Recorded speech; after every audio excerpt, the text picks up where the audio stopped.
का संविधान विश्व का सबसे बड़ा, विस्तृत और एक यूनिक संविधान है। विश्व के अन्य देशों के महत्वपूर्ण पहलुओं को इसमें सम्मिलित भी किया गया है, जिसके कारण यह विश्व के अन्य संविधान से श्रेष्ठ नजर आता है। इसमें बहुत बड़ी भूमिका हमारे संविधान के निर्माताओं की रही है, जिसके कारण आज देश का हर नागरिक इससे संतुष्ट है, इसका अनुसरण करता है। हमारा संविधान इतना विस्तृत है और इसके सभी पहलुओं पर ध्यान देने की ज़रूरत इतनी अधिक है कि इसे हम एक साथ पढ़ने में सक्षम नहीं हो सकते। इसके सभी पहलुओं को अलग अलग अगर हम पढ़ें तो निश्चित ही हम पूरे संविधान को बहुत ही बेहतरीन तरीके से समझ सकते हैं। इसी क्रम में मैंने बहुत सारे वीडियो आपके लिए संविधान से रिलेटेड लेकर के आया हूँ। अगर अभी तक आपने मेरे चैनल को सब्सक्राइब नहीं किया है तो प्लीज़ मेरे चैनल को सब्सक्राइब करें और बेल आइकन को ज़रूर दबा दें, ताकि आने वाला भी वीडियो आपको सबसे पहले मिल सके। सब्सक्राइब कीजिएगा तो संविधान से रिलेटेड मेरा जितना भी वीडियो है आप देख सकेंगे। दोस्तों, वीडियो को लाइक और शेयर जरूर कीजिए। चलिए, आज हम जिस बात पर चर्चा करने वाले हैं वो संविधान की अनुसूची है। आपने बहुत बार अनुसूचियों को पढ़ा होगा, इसके बारे में जानते भी होंगे, पर मेरा ये वीडियो आपके लिए बिल्कुल एक अलग तरह से अनुसूचियों को, भारत के संविधान के अनुसूचियों को आपके बीच रखने का प्रयास करेगा। मेरा ये प्रयास है कि आपके बीच जो मैं अनुसूचियों की पूरी श्रृंखला रखूं, उसमें मैं आपको हर चीज़ पर बहुत ही व्यापक तरह से आपके बीच में उसकी चर्चा करूं। तो मेरा ये प्रयास है। तो चलिए शुरू करते हैं भारत की अनुसूचियों को जानने के बारे में।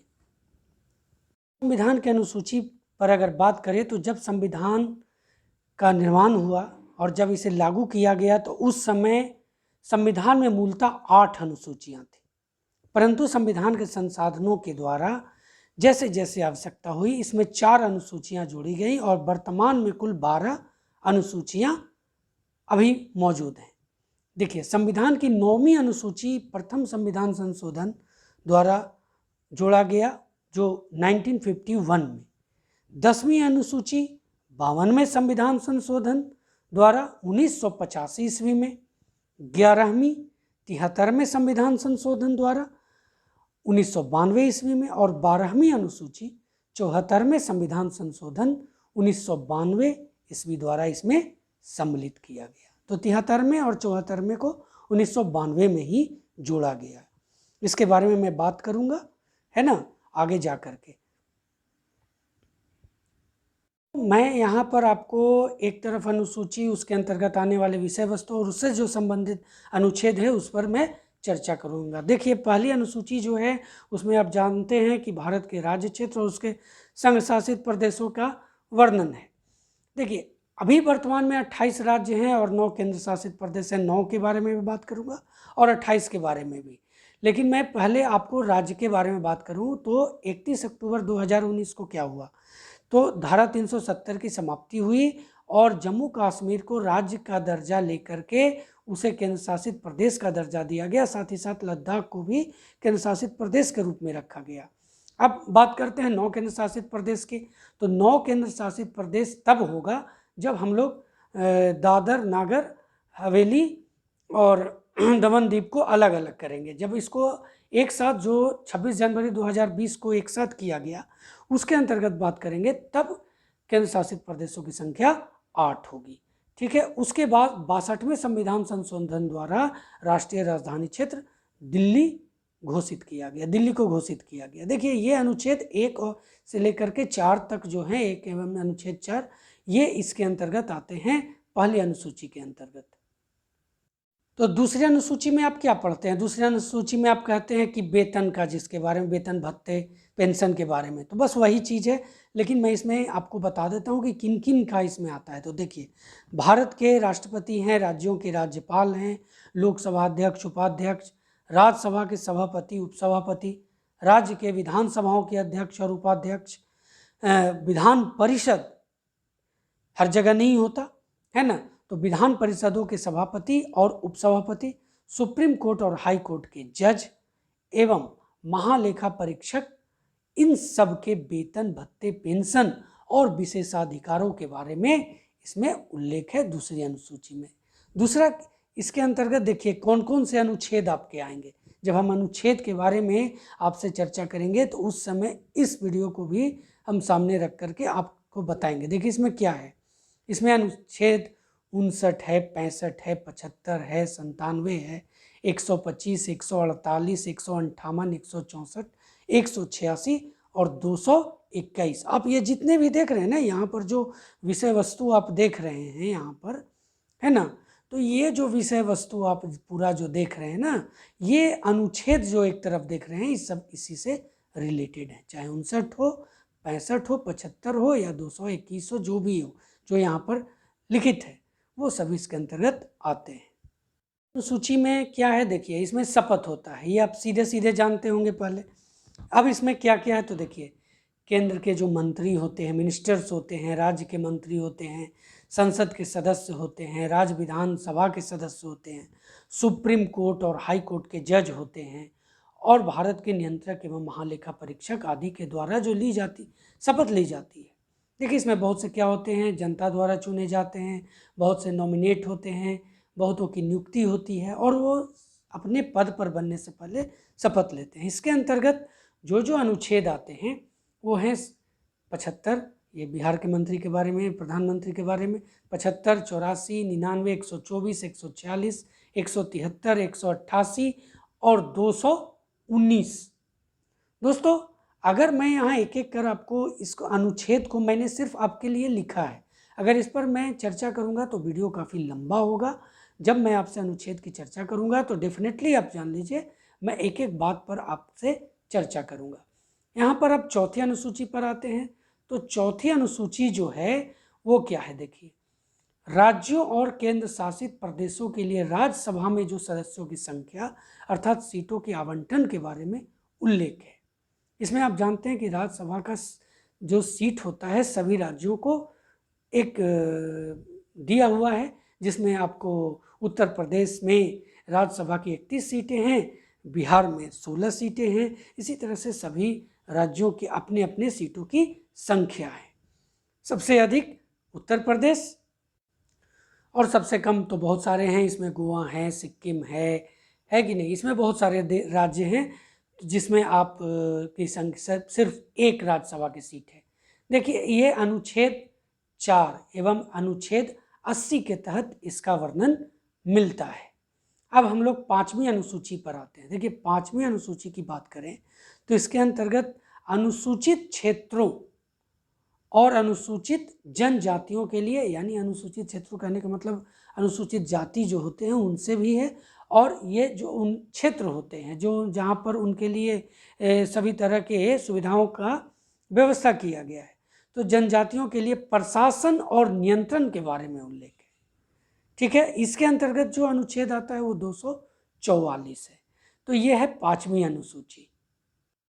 6ठी अनुसूची जो है इसमें पूर्वोत्तर राज्यों के बारे में, उसके प्रशासन और नियंत्रण के बारे में उल्लेख है, जिसमें असम, मेघालय, त्रिपुरा और मिजोरम राज्य सम्मिलित हैं। इसके से जो संबंधित अनुच्छेद है वो अनुच्छेद 244 है। उसके बाद आते हैं 7वीं अनुसूची के बारे में। तो देखिए इसके अंतर्गत क्या क्या है, तो इस बहुत ही महत्वपूर्ण अनुसूची है ये, और इसके बारे में जानना बहुत आवश्यक है। तो देखिए केंद्र और राज्यों के बीच इसमें शक्तियों के बंटवारे के बारे में उल्लेख मिलता है। इसमें 3 सूचियाँ हैं, संघ सूची, राज्य सूची और समवर्ती सूची। अब संघ सूची के बारे में बात करते हैं। तो देखिए संघ सूची, इस पर केंद्र सरकार कानून बनाती है। इसमें जब संविधान लागू हुआ था तो 97 विषय थे, अभी 98 विषय हैं। महत्वपूर्ण विषय जो इसके अंतर्गत आते हैं वो हैं विदेशी मामले, युद्ध एवं शांति, देश की प्रतिरक्षा, रेल है, बैंकिंग क्षेत्र है, मुद्रा है, परमाणु शक्ति है। ये सब केंद्र सरकार के कानून के अंतर्गत आती है और इसे संघ सूची में रखा गया है। उसके बाद राज्य सूची की बात करें तो संविधान लागू होने के समय 66 विषय थे, अब इसमें 62 विषय हैं। इसके अंतर्गत राज्य कानून बनाती है। इसके अंतर्गत जो जो विषय आते हैं तो पुलिस है, जेल है, खेती है, कृषि है, स्वास्थ्य है, हेल्थ डिपार्टमेंट या और स्थानीय प्रशासन। समवर्ती सूची पर वो होते हैं जिस पर दोनों कानून बना सकते हैं, केंद्र भी और राज्य भी। लेकिन उसमें क्या होता है कि जब दोनों एक तरह का कानून बना देते हैं तो वहाँ पर केंद्र का कानून मान्य होता है। शुरुआत में जब संविधान लागू हुआ था तो इसमें के अंतर्गत 47 विषय थे, अब इसमें 52 विषय हैं। जो महत्वपूर्ण विषय हैं उसमें है शिक्षा, वन, विवाह एवं तलाक आदि। अभी आपने देखा होगा कि 3 तलाक पर जो बिल पास हुआ वो केंद्र सरकार ने पास किया, तो ये समवर्ती सूची के अंतर्गत आती है। तो ये थी 7वीं अनुसूची के बारे में पूरा ब्यौरा। अनुसूची का जो उल्लेख है अनुच्छेद में वो 246 में है, ठीक है। तो ये आप देखें कि 7वीं अनुसूची में ये 3 तरह के जो सूचियां हैं वो उसके अंतर्गत जो अनुच्छेद आ रहा है वो है 246। तो अगर बात करेंगे 8वीं अनुसूची की तो देखिए इसके अंतर्गत भाषाओं का अध्ययन है। इसमें 22 भाषाओं का उल्लेख है।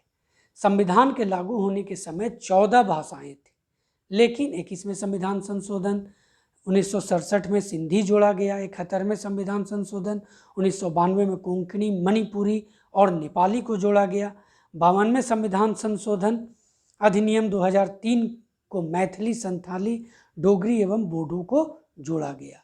देखिए इसमें जो अनुच्छेद आता है वो 344 और 351 में इसका उल्लेख है।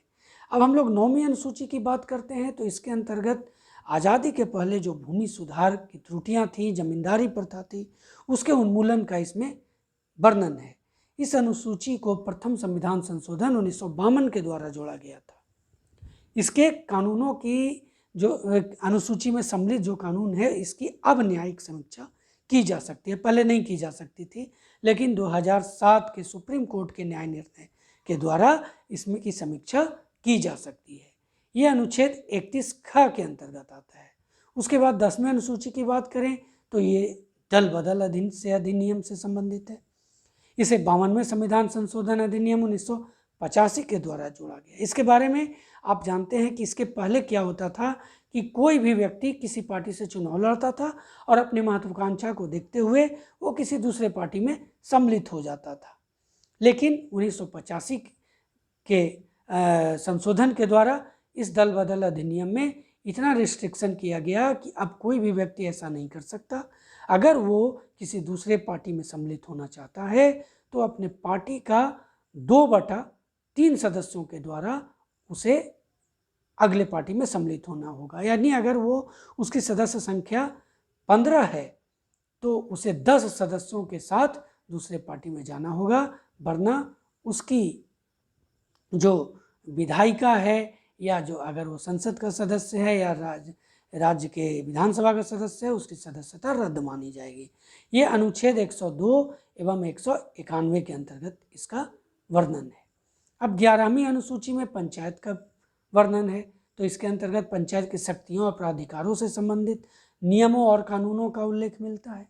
इसे 73वें संविधान संशोधन के द्वारा जोड़ा गया। उसके बाद 12वीं अनुसूची में राज्य के अंतर्गत शहरों के अंतर्गत नगर निकाय के जो नगर पालिकाओं हैं, नगर पालिकाओं के उत्तरदायित्व, शक्तियों और प्राधिकारों से संबंधित नियमों और कानूनों के बारे में उल्लेख है। इसे 74वें संविधान संशोधन अधिनियम द्वारा जोड़ा गया। यह अनुच्छेद 243 के बाद पंचायत अनुच्छेद 243 के 6 के अंतर्गत आते हैं। ये था पूरा आपका अनुसूची। आप इस वीडियो को ज़रूर शेयर कीजिएगा ताकि अधिक से अधिक लोगों को इस तरह का नॉलेज गेन हो सके। धन्यवाद।